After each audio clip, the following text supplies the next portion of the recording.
ఓం సహనావతు సహనౌ భునక్తు సహ వీర్యం కరవావహై తేజస్వినావధీతమస్తు మా విద్విషావహై. ఓం శాంతి శాంతి శాంతి.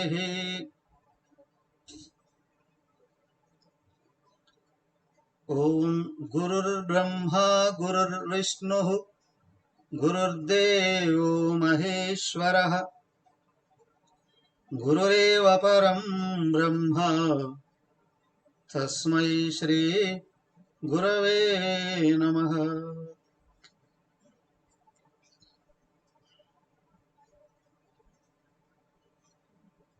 ఓం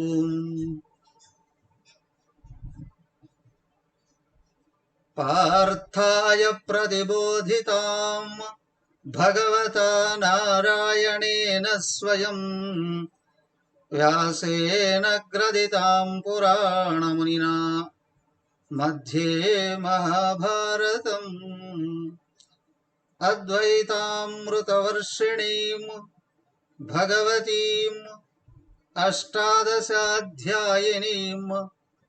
అంబ త్వామనుసందధామి భగవద్గీతే భవద్వేషిణీం. హరి ఓం.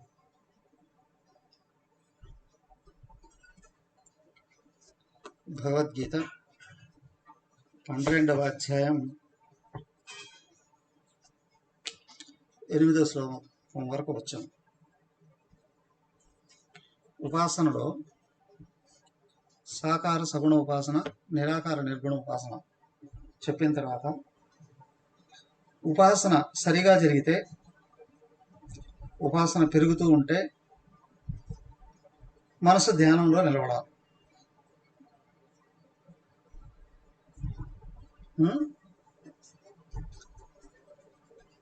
ధ్యానంలో నిలబడలేదు అంటే కనీసం ఆత్మ విచారణలోనైనా నిలబడాలి. ఒకటిది ధ్యానం, రెండవది జ్ఞానం. నేను ఎవరు, నేను కానిది ఎవరు, ఆత్మ విచారణలోనైనా నిలబడాలి. ఆత్మ విచారణలో కూడా నిలబడలేదు అంటే కనీసం కర్మయోగంలోనైనా నిలబెట్టాలి. దానికంటే కింద కర్మయోగం, దానిపై జ్ఞానయోగం, ఆ తర్వాత ధ్యాన యోగం. మరి కర్మయోగంలో కూడా నిలబడకపోతే మరేం చేయాలి?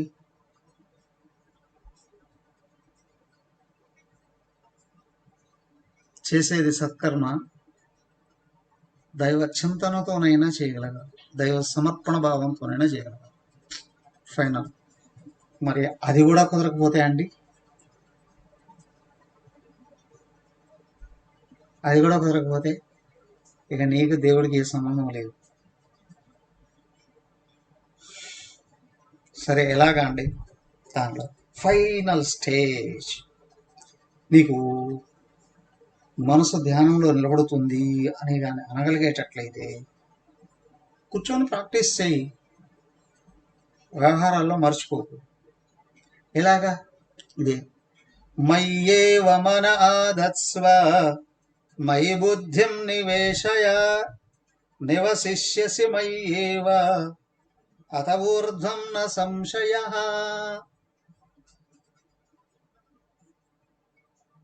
వ్యవహారాలలో ఉన్నప్పుడు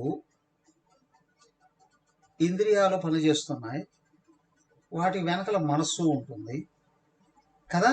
కానీ బుద్ధి మనసును, ఇంద్రియాలని పట్టుకొని హెచ్చరిక చేస్తూ నడిపిస్తూ ఉండగలగాలి. దాన్ని ఏమన్నారు? కర్మణి అకర్మయః పశ్యేత్. మరి 4వ అధ్యాయంలో జ్ఞానకర్మ సన్యాస యోగం చెప్పినప్పుడు దాన్నే కర్మణి అకర్మ అని.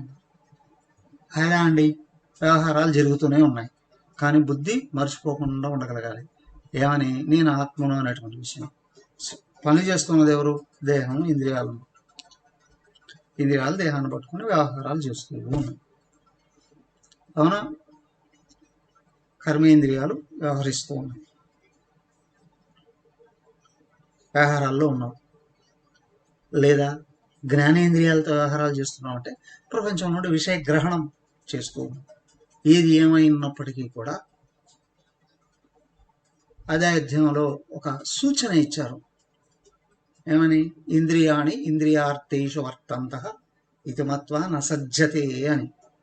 పశ్యన్ శృణ్వన్ స్పృశన్ జిగ్రన్ అశ్నన్ లపన్ ఉన్మిషన్ నిమిషన్ నఫీ అని. కాళ్ళు నడుస్తూ ఉన్నా, చేతులు పట్టుకొని వస్తువులను వదులుతూ ఉన్నా కదా, కళ్ళు చూస్తూ ఉన్నా, చెవులు వింటూ ఉన్నా, నాలుక రుచి చూస్తూ ఉన్నా, నోరు మాట్లాడుతూ ఉన్నా, ముక్కు వాసన చూస్తూ ఉన్నా, ఏం చేస్తూ ఉన్నప్పుడు కూడా ఇంద్రియాల విషయాలలో ఉంటున్నాయండి. నసజ్జతే, తాదాత్మ్యం చెందద్దు. వింటున్నారా? వినిపిస్తుందా ఎవరికి? ఎవరికి వినిపిస్తుంది? నేను వింటున్నాను, నేను నిజంగా వింటున్నానండి. వినేది చెవి, దాని వెనకల మనస్సు ఉంటే వినిపిస్తుంది. అది మనసు బుద్ధికి ఇస్తుంది, బుద్ధి అర్థం చేసుకొని లోపల దాచుకుంటుంది. ఇది దేనికి సంబంధించినటువంటి విషయము? ఏ సబ్జెక్టును అయితే వింటూ ఉన్నావో బుద్ధి దానికి సంబంధించినటువంటి ఇది విభాగంలో అది సేవ్ చేసి పెడుతుంది, దానికి సంబంధించిన ఫైల్లో సేవ్ చేసి పెడుతుంది. టైప్ చేస్తూ ఉంటాం, అవును, కొన్ని పేజీలు అయిపోతున్నాయి, పేజీకి సేవ్ చేస్తూ ఉంటాం. ఎక్కడ? దేనికి సంబంధించిన ఫైల్లో అది సేవ్ చేస్తూ ఉంటాం. అవునా? మీ ఇంట్లో కూడా అనేక రకాల వస్తువులు ఉన్నాయని అనుకోండి, అన్నీ ఒక చోట పెడతారా? బంగారం పెట్టవలసిన చోట బంగారం పెడతారు, వెండి పెట్టవలసిన చోట వెండి పెడతారు. అవునా? ఇనుము, ఇత్తడి, వెండి, ఏ వస్తువుకు సంబంధించినటువంటిది ఎక్కడెక్కడ పెట్టాలో అక్కడ పెడతారు. మరి ప్రొవిజన్స్ అన్ని తీసుకెళ్ళి కిచెన్లో దాచుకుంటారు. మన స్టేషనరీ అని తీసుకెళ్ళి ఏం చేస్తారు? డ్రాయింగ్ రూమ్లోనో బెడ్రూమ్లోనో ఎక్కడ ఏది ఎక్కడ అవసరమైతే అక్కడక్కడ దాచుకుంటాం. బుద్ధి కూడా ఏం చేస్తుంది? విషయం అర్థం చేసుకొని దీనికి సంబంధించినటువంటి బాక్స్ దాంట్లో అదంతా దాచుకుంటాం. మరి నువ్వేం చేస్తున్నావు? ఏం చేయట్లేదు. మనం ఎందుకున్నావు? ఏం చేయకపోతే అన్నాను కదా, నేను కానిపోతే నువ్వేమి చేయలేవు. అవునా కాదా? నేను ఉంటేనే, నా ప్రజెన్స్లోనే కళ్ళు పని చేస్తాయి, చెవులు పని చేస్తాయి, ముక్కు పని చేస్తుంది, నోరు పని చేస్తుంది, కాళ్ళు పని చేస్తాయి, చేతులు పని చేస్తాయి, లోపల ఉన్న గుండె, ఊపిరితిత్తులు, కిడ్నీ సిస్టమ్ అన్నీ కూడా నేను ఉంటేనే పనిచేస్తాయి. నా ప్రజెన్స్ లేదనుకో అన్ని ఎక్కడికక్కడ గప్ చెప్ ఏ పని చేయ, నేను లేను అంటే. మరి నేను ఎందుకు అంటావా? సూర్యుడు అట్లాగా తూర్పున ఉదయించి అట్లా పడమర అస్తమించి వెళ్ళిపోతున్నాడు. సూర్యుడు ఏం చేస్తాడు? ఏం చేయడు. ఆయన ఉంటే అన్నీ జరుగుతాయి, ఆయన లేకపోతే ఏమీ జరుగుతాయి. అవునా? ఆయన లేడు అంటే ఎక్కడ ఏమి జరగడానికి అవకాశం ఏంటి లేదు. ఆయన ఉంటేనే అన్నీ జరుగుతాయి. సేమ్ వే నేను అనేవాడిని ఉంటేనే ఏం చేస్తున్నాను? ఏం చేయట్లేదు. సో ఇంద్రియార్థేషు వర్తంతః ఇది మత్వ నసజ్జతే. అలాగా గుర్తించండి. అయిపోయిందండి. ఇప్పుడు ధ్యానం చేసుకున్నాం. ధ్యానం చేసుకుంటే ఏం చేయాలి? ఇంద్రియాలను పట్టుకొని మనసు ప్రపంచంలో పని చేస్తుంది అంటే బుద్ధి గుర్తించాలి, నేను ఆత్మయే. మనకి ఎదురు కనిపించేటివి అన్నీ కూడా ఇది ఆత్మే, ఇది ఆత్మే, ఇది ఆత్మే, ఇది ఆత్మే, ఇది ఆత్మ. ధ్యానం అవ్వచ్చు.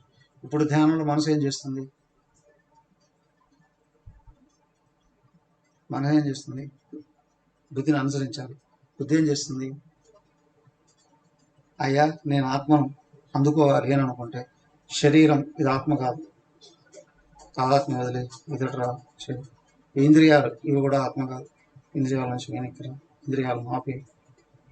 అవును, మనసు ఆత్మ కాదు, బట్టి ఆలోచనలే. దాన్ని బుద్ధి ఆత్మ విచారణ చేస్తుంది. ఓకే, విచారణ చేస్తూ ఉన్నంత వరకు ఆత్మకు దూరంగానే ఉంటున్నాం. ఆపు విచారణ కూడా. ఇంకేముందండి? ఏం కనిపిస్తుంది నీకు? ఏం కనిపించలేదు. ఎవరికి కనిపించే? నాకే. నేను ఎవరు?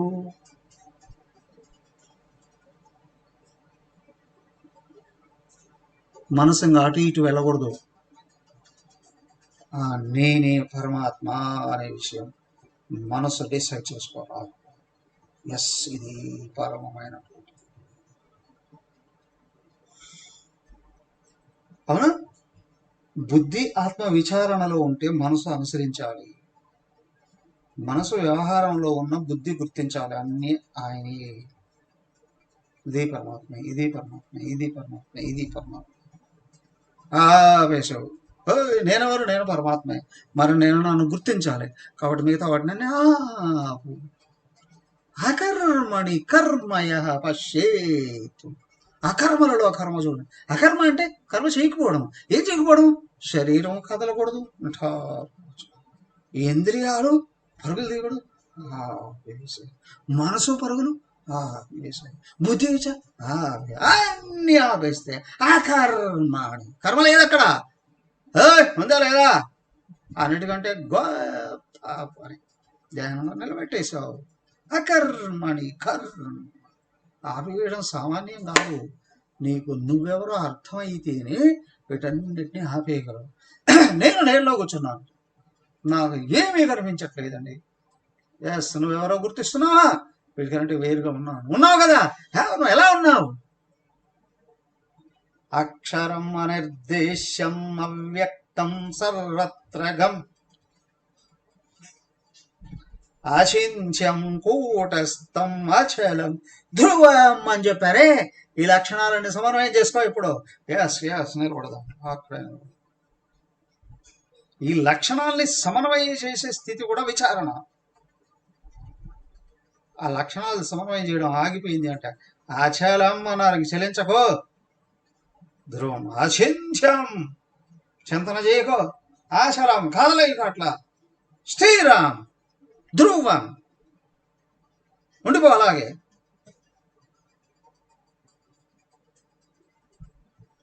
జీవుడు ఈశ్వరుడు ఒక్కటే అని తెలుసుకో. అక్కడ మిగిలింది పరమాత్మ ఒకటే. విచారణలోనే జీవేశ్వర ఏకత్వం అర్థం కావాలి.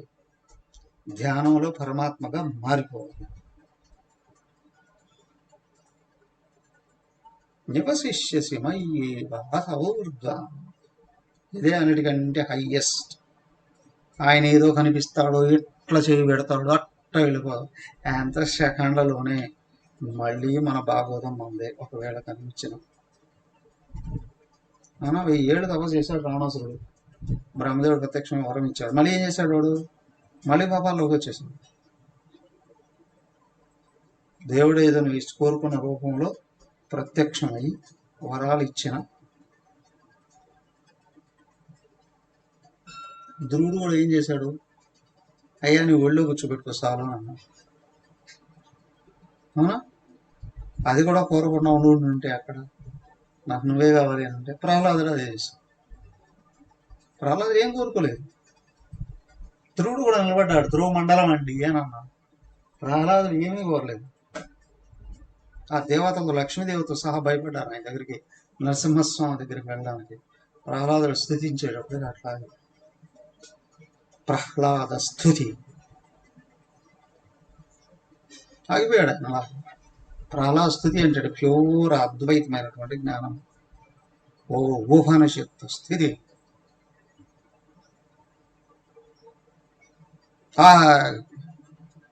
ఏమయ్యా ప్రహ్లాద స్థితి? పరిపూర్ణ ఆత్మస్థితి. అదే అత ఊర్ధ్వం నివసిష్యసి మయి. అన్నిటి దాడేశావు. నువ్వు నేనే. సంశయం లేదు.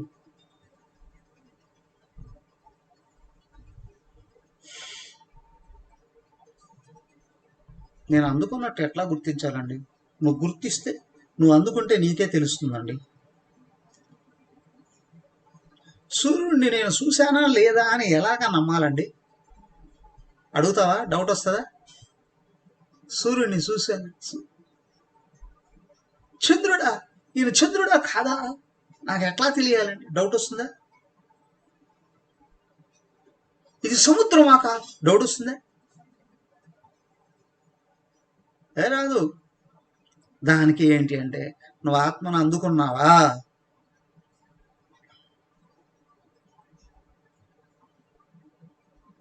నీకే డౌట్స్ లేవు.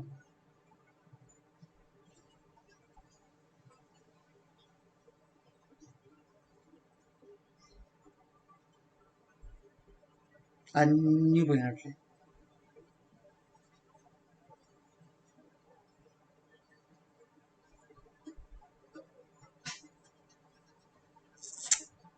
నాలుగో అధ్యాయంలో చివరిగా ఒక శ్లోకం ఏంటది? జ్ఞాన సంచన్న సంశయం అని ముందు ఒక పదం. యోగ సన్యస్త కర్మాణం జ్ఞాన సంచన్న సంశయం ఆత్మవంతం నకర్మాణి నిబద్ధంతి ధనంజయ. యోగ సన్యస్త కర్మాణం.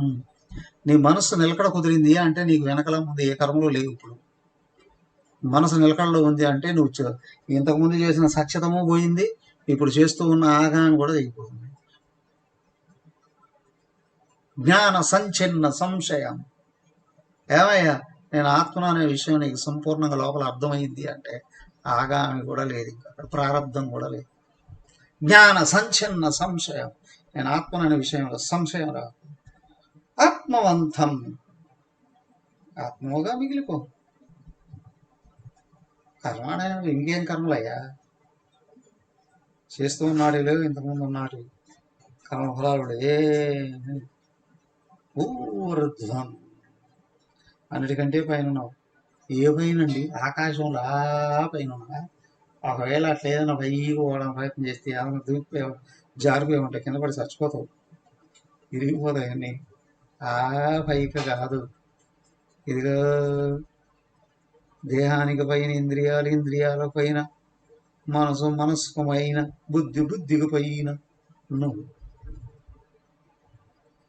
అక్కడి నుంచి చూస్తున్నావు. నా బుద్ధి అత్యంత దగ్గరగా ఉంది, దానికంటే కింద ఉంది నా మనస్సు, దానికంటే కింద ఉంది నా ఇంద్రియాలు, నా ప్రాణం, దానికంటే కింద ఉంది శరీరం, దానికంటే కింద ఉన్నాయి కనిపించే సంపాదించి పెట్టుకున్నాను ఇళ్ళు, వాకిళ్ళు, వస్తువులు, వాహనాలు, బ్యాంక్ బ్యాలెన్స్లు అన్నీ. అవునా? ఈ బయటకు వచ్చి వస్తువులు, వాహనాలు, డబ్బులను పట్టుకొని అనంతమైన నిన్ను నువ్వు మర్చిపోతున్నావు. నీ బుద్ధికి ఆత్మ అన్నిటికంటే పైన ఉంది అని తెలిసి దాంట్లో స్థిరపడిందా?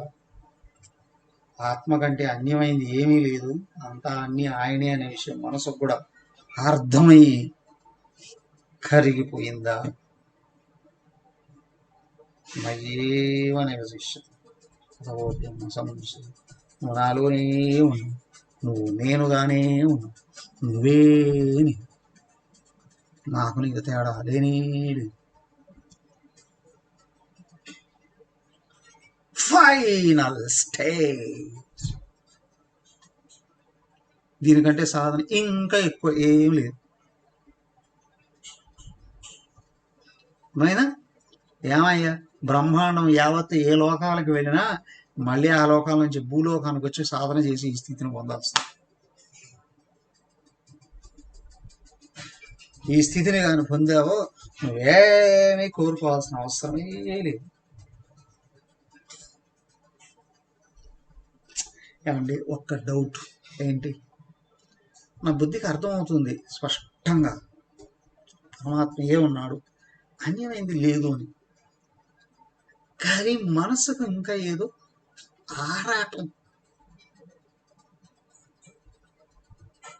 ఆ?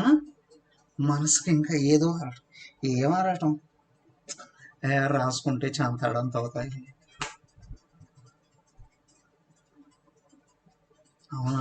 వెతికితే చాలా ఉంటాయి, మనసులో ఉన్నాయి. మరి ఏం చేయాలండి? ధ్యానం అయితే కుదరట్లే. సో ఏం లేదు, ఆత్మ విచారణ చేయాలి. అది ఆత్మధ్యానం. కూర్చుంటూనే ఆత్మ నేను గుర్తించావు. అరే ఓకే, వ్యవహారాలు జరుగుతూ ఉన్నా నేను ఆత్మను అని కానీ మరచిపోకుండా ఉన్నాడు అంటే జ్ఞానే, ధ్యానంలోనే ఉన్నాడు. దానికి అక్కడ చెప్పింది అకర్మణి కర్మ, కర్మణి అకర్మ అని. వ్యవహారాలు చేస్తున్నా నేను ఆత్మను మర్చిపోలేదు. వ్యవహారం ఏదో అయిపోయింది, తర్వాత కూర్చున్నాడు, కూర్చుంటేనే మనసు బుద్ధి కూడా ఆగిపోయాడు. ధ్యానంలో ఉన్నాడు. ఇదైనా ధ్యానమే, అదైనా ధ్యానమే. నేను ఆత్మ అనే విషయాన్ని మర్చిపోకుండా ఉంటే ఎంత ఎల్లకాలం నిరంతరం ధ్యానమే. కానీ కొంచెం లోపల రజోగుణం ఉంది అని అంటే ఇంకా ఏదో ఆరాటం ఉంటుంది కొంచెం.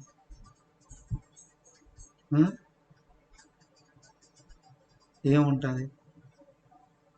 అందరికి ఉంటుంది, సన్యాసులకు కూడా ఉంటుంది.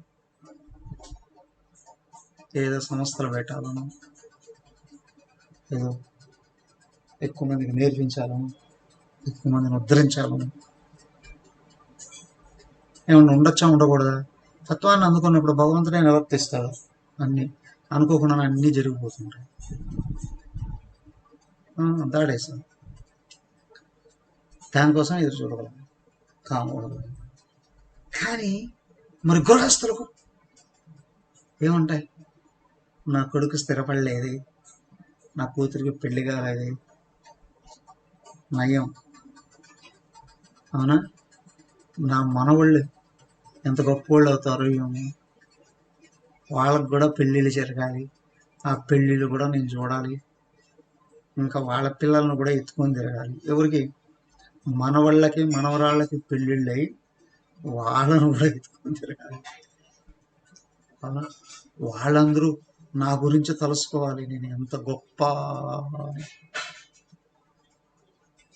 నాకెంత పెద్ద కొమ్ములు ఉన్నాయి, నాకెంత పెద్ద తోక ఉంది అని వాళ్ళు కూడా తెలుసుకోవాలి. ఏదో ఒకసారి చీ మరీ ఎందుకు ఇంతగా ఆలోచిస్తున్నా అని అనిపిస్తుంది.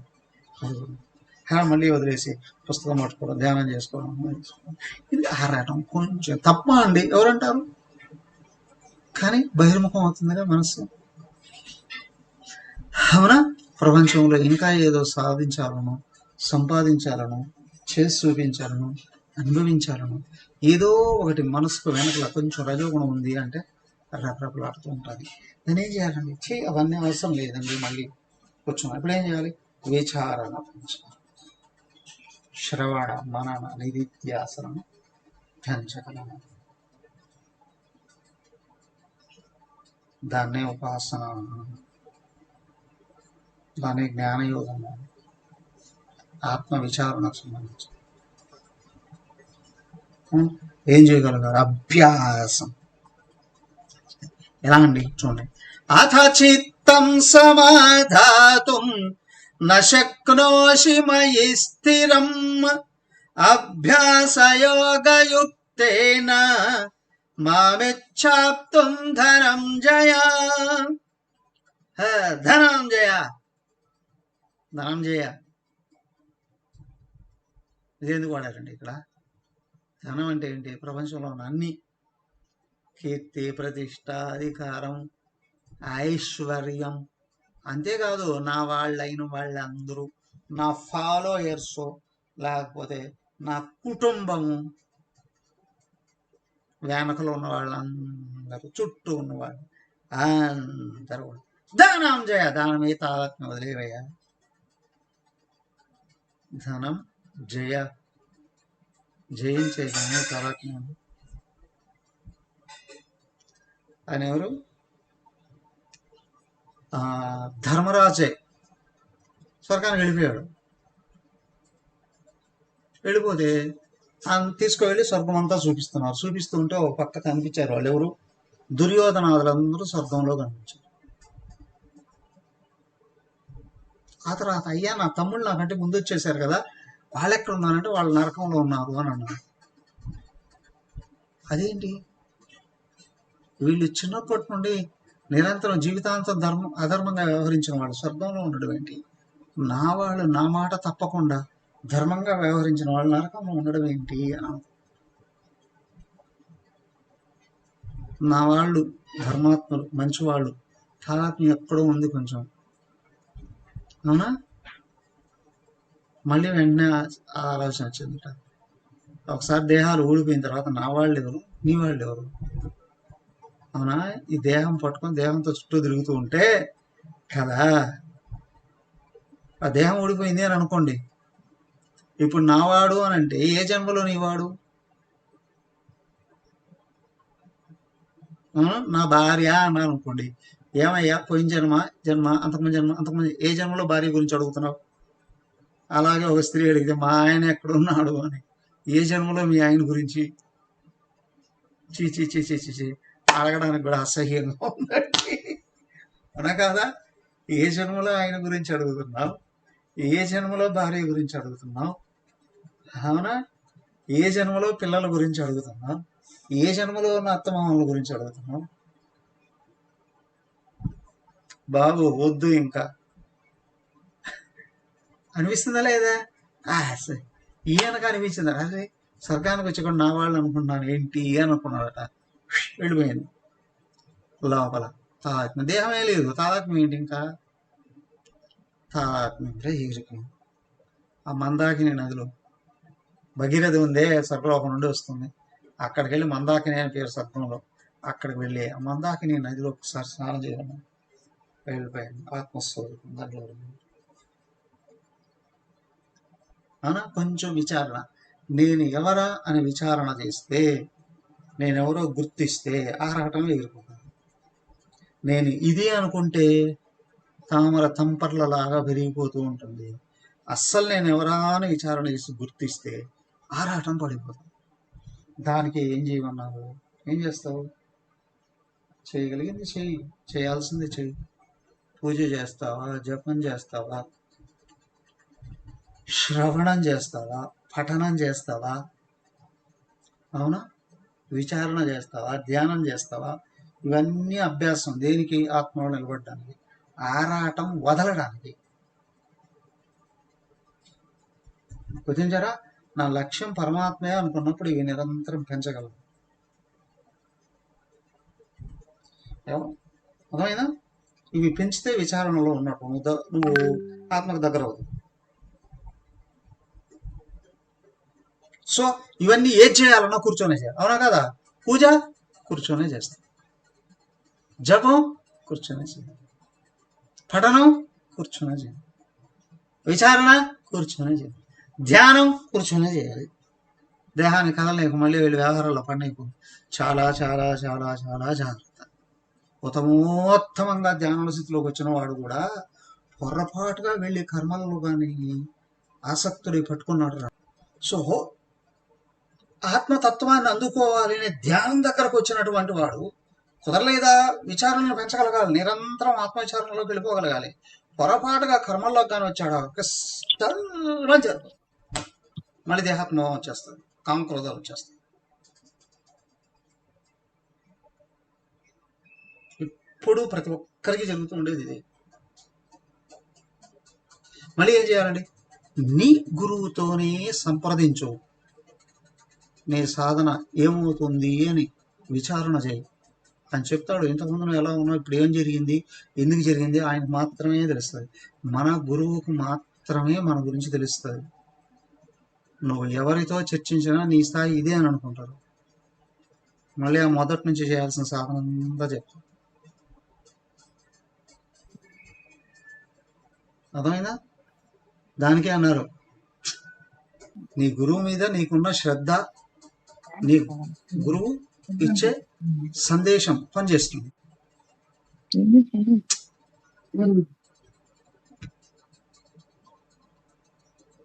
కానీ ఎంత గొప్పవారైనా సరే నీ గురువు కాక ఇంకొకరిని కానీ సంప్రదిస్తే నా మనసు ఇట్టుంది అని అనుకుంటే నీ స్థాయి ఏదే అని అనుకుంటారు. తెలియదుగా వాళ్ళకి ఇంత ముందు ఉంటే నువ్వేం చేసావు అనేటువంటి విషయం తెలియదుగా, ఏ స్థాయికి వచ్చావు అనే విషయం తెలియదుగా. సో కాబట్టి ఏంటి, మళ్ళీ ప్రాథమికం నుండి చెప్తారు.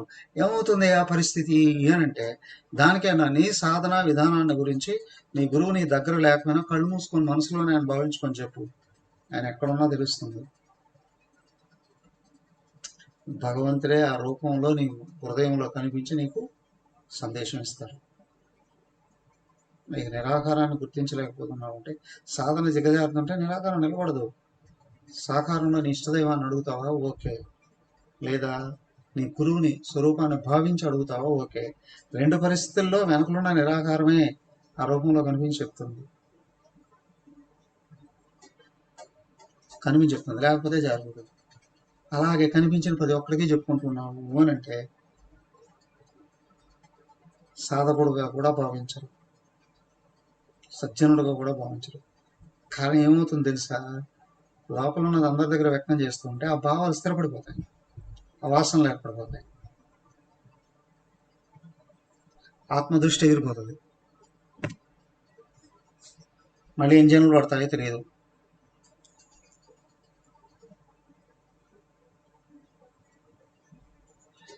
ఇదే యోగ భ్రష్టత్వం అంటారు. కానీ నీ ఇష్టదైవ రూపం లేదా నీ గురు రూపం ఏదైనా గురువు దగ్గరకు వెళ్ళు అడగడం. దానికే చెప్పింది, సాధనలో దిగజారుతూ ఉంటే ఉత్తిష్టత జాగ్రత్త ప్రాప్యవరాన్ని బోధత క్షురస్యదార నిశిత దురత్యయ దుర్గం పదం కవయో వదంతి. నీ గురువును నువ్వు భావించే కొద్దీ నీ గురువు ఇంతవరకు నీకు బోధించినంతా గుర్తొస్తుంది. మళ్ళీ ఈ స్థాయిలోకి వచ్చానా, నేను నువ్వు గుర్తిస్తే ఇమ్మీడియట్గా మళ్ళీ జంప్ చేయొచ్చు.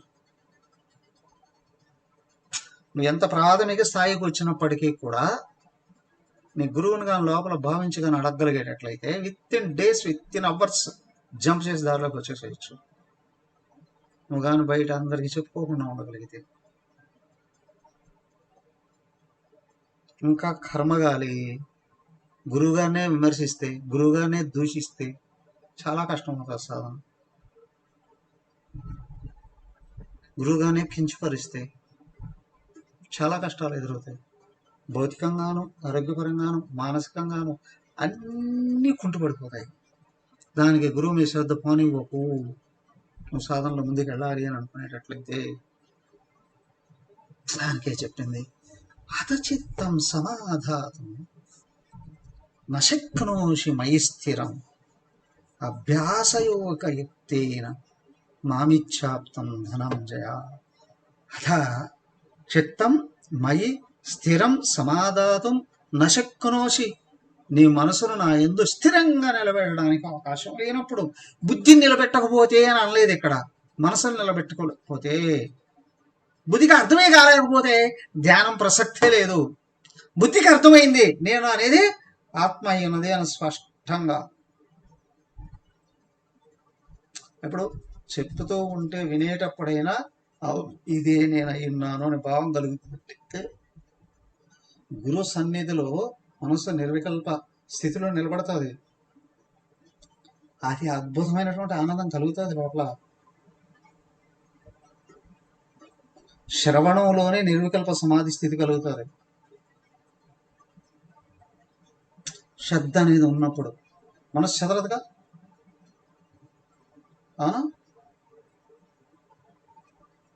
సంవత్సరాల కొద్దీ వింటూ వింటూ ఉంటూ ఉన్న ఆసక్తి పోలేదండి అని అంటే మనసు ఆగుతుంది. అప్పుడు శ్రవణంలో ఉత్తమోత్తమంగా నిలబడుతుంది, చెదరనివ్వకు. శ్వాసం పోనివ్వదు. నీ దైవాన్ని భావించు, నువ్వు విన్నదంతా గుర్తొస్తుంది. నీ గురువుని భావించు, విన్నదంతా గుర్తొస్తుంది. మళ్ళీ అభ్యాస యోగ యుక్తి అని మళ్ళీ ప్రాక్టీస్ అయ్యి మళ్ళీ బాగా అర్థం చేసుకో. కానీ నిలవలేదు, డోంట్ వరీ. మనసుకు ఏదో కొంచెం ఆరాటం ఉంది, అభ్యాసం చేయి. ఏమిటి అభ్యాసం? నేను ఆత్మను గుర్తు చేసుకోవడానికి. మనసు రకరకలాడుతుందండి, గట్టిగా భజన చెప్పుకో, బాగా నామం చెప్పుకో, నిలబెట్టి హాయిగా నీకు పూజ కానీ ఇష్టం అయితే పూజ చేసుకో. నవైదు భక్తులు అని అన్నారు కదా, ఏదైనా సరే చేసుకో. అంత అవసరం లేదండి. విచారణ శాస్త్రాలు బాగా చదువు. ఒక్కొక్కరికి ఒక్కొక్క దాంట్లో నిలబడుతుంది. కొంతమంది పూజ చేస్తే నిశ్చలం అవుతుంది, కొంతమంది జపం చేస్తే నిశ్చలం అవుతుంది, అవునా? కొంతమంది చదువుతూ ఉంటే నిశ్చలం అవుతుంది, కొంతమంది కూర్చొని విచారణ చేస్తే నిశ్చలం అవుతుంది, కొంతమంది నేను అనే దాన్ని కృష్ణుడు నిశ్చలం అవుతుంది. ఒక్కొక్కరు ఒక్కొక్క విధానం. నీకు ఏ విధానం అయితే సూట్ అవుతుందో, మనసును నిలబెట్టి మళ్ళీ నా ఆత్మను గుర్తు చేసుకోవడానికి అవకాశం ఉందో దాంట్లోకి వెళ్ళు. ఇవన్నీ కూడా అభ్యాసమే అన్నారు. పూజ, పారాయణం, జపం, పఠనం, విచారణ, అన్నీ కూడా అభ్యాసం. ఒక్కొక్క తర్వాత ఒక చేస్తూనే ఉండు, కరిగిపోతుంది వెనక్కి చూడండి. మామిచ్చాప్తం ధనం చ అభ్యాస యోగ, ఇది అభ్యాసం. అర్థమైందా? అభ్యాసం అంటే ఆత్మ విచారణే. ఆత్మను మళ్ళీ గుర్తించి నిలబెట్టడం కోవడం కొరకు. ఆత్మయే ఉన్నది, మొత్తం ఉన్నది ఒకటే, అదే నేను అని అర్థమవుతుంది, కానీ మనసు నిలబడలేదు. మనసును కరిగించడానికి చేసే అభ్యాసం ఇది. ఆరాధ్యంలో ధ్యానం గురించి చెప్పినప్పుడు అదే చెప్పాడు కదా ఆయన. అభ్యాసైనతో కౌంతేయ వైరాగ్యేణ చగృహ్యతే. ఏమన్నాడు అర్జునుడు? అయ్యా కృష్ణ, నువ్వు చెప్పింది చాలా బాగుందయ్యా, అయినా ప్రాక్టికల్గా చూస్తే ఇంత మొండిది, చంచలమైనది, వేగవంతమైనది, అదే ప్రచండమైన వాయువు కంటే వేగంగా పరిగెత్తున్న ఈ మనసు నిలబెట్టడం వీలవుతుందా? ఏమన్నాడు? అసంశయం మహాబాహో మనో దుర్నిగ్రహం చలం. Arjuna, very good, very good, ఎంత బాగా చెప్పావయ్యా. మనసు చాలా మొండిది, చాలా వేగవంతమైనది. Yes yes, but my dear Kaunteya, Kunti కుమార, మై డియర్ బాయ్, అభ్యాసేన తు వైరాగ్యేణ చ గృహ్యతే. అభ్యాస వైరాగ్యాలతో నిలబడుతుంది. ఆత్మకు అన్యమైన దాని మీద వైరాగ్యాన్ని పెంచుకోవాలి.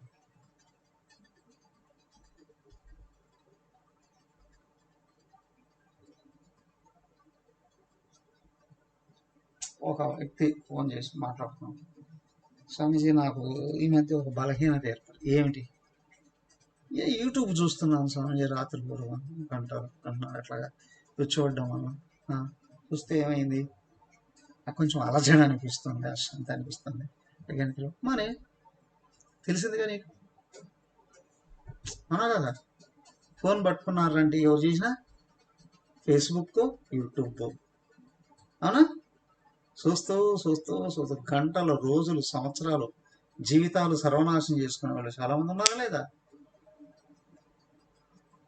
ఆ గవర్నమెంట్ అనుగ్రహం చేత దయ వలన ఆ టిక్ టాక్ బ్యాన్ చేశారు, కానీ లేకపోతే ఎంతమంది జీవితాలు నాశనం చేసుకున్నారు. ఆ బ్యాన్ చేసేంత వరకు టిక్ టాక్ ఏంటి అనేది అర్థం కాదా? అవునా? అది బ్యాన్ చేసేటప్పటికి ఫేస్బుక్లో ఒకసారి చూస్తే ఈ టిక్ టాక్ శవం లాగా పెట్టుకొని ఊరేగిస్తూ ఉన్నది కనిపిస్తూ ఉంది, శవయాత్ర. ఇదేదో బలి ఉంది, ఏంటయ్యా ఇది అని చూస్తే దాని తర్వాత ఆఫీసులో, ఇంట్లో, పొలంలో, ఎక్కడ పడితే అక్కడ వీడియోలు తయారు చేసి దాంట్లో పెట్టడం. దేనికి? పని నాశనం, డబ్బులు గొల్ల, ఆరోగ్యం పటాష్.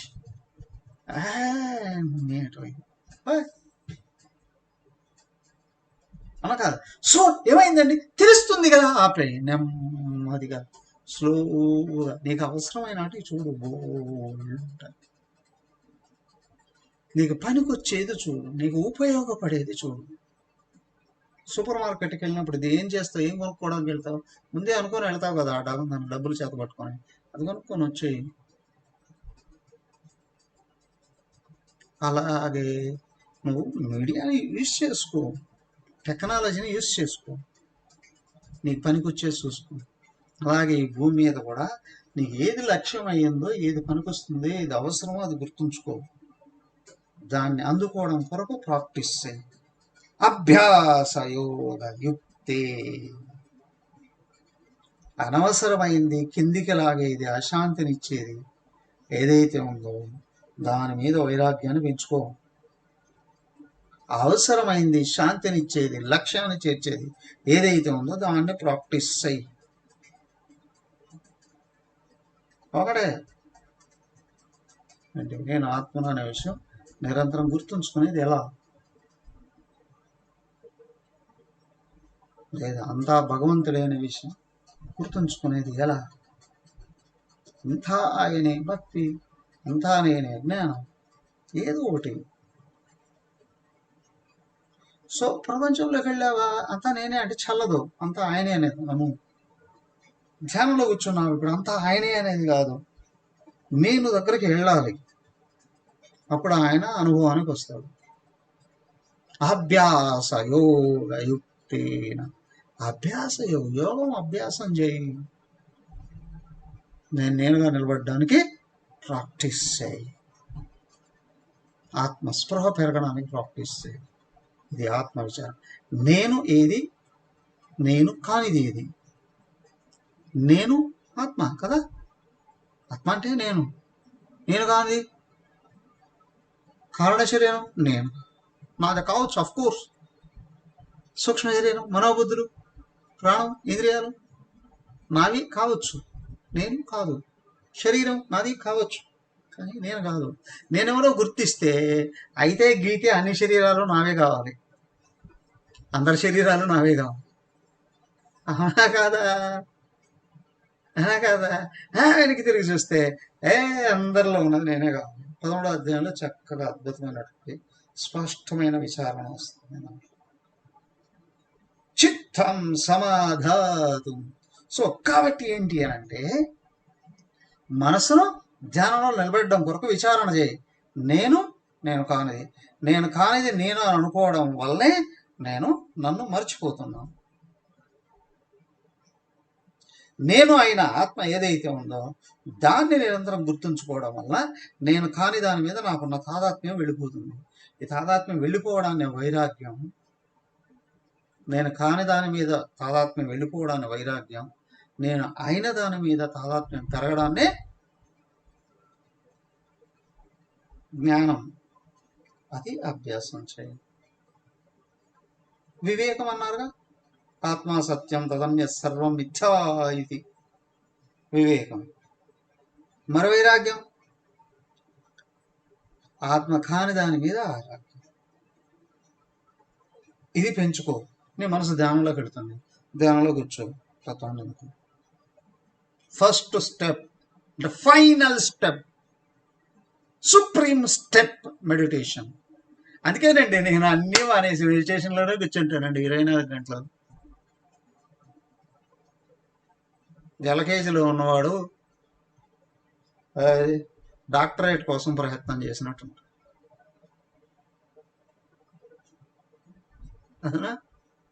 సో కాబట్టి ఏమయ్యా అంటే నువ్వు